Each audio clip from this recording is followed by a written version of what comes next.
Etong isang to ang mabilis nagkakok.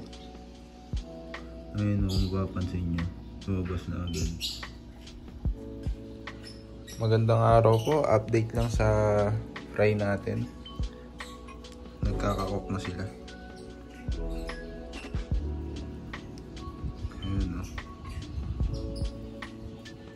Ito pa isa. Hindi makita eh.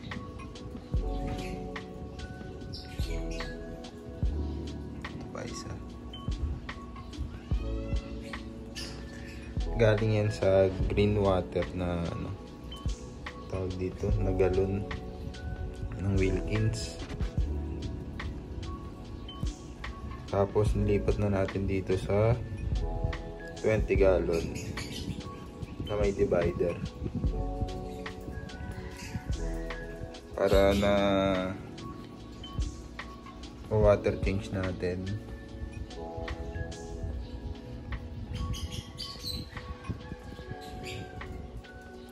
Yan, nasa grooming na sila.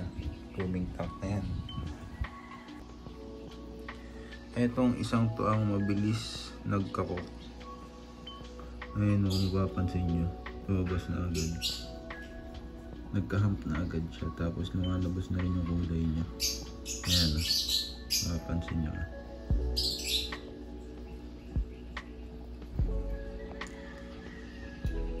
Ito, hump pa lang. Yung mga yan. Ayan o.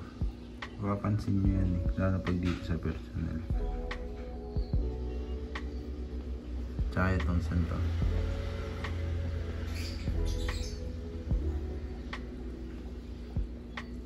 Ayan o. Face off yung dalawa o.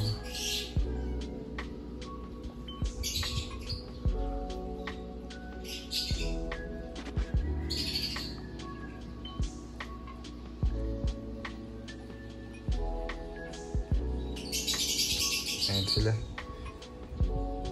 Salamat sa panonood. Peace out.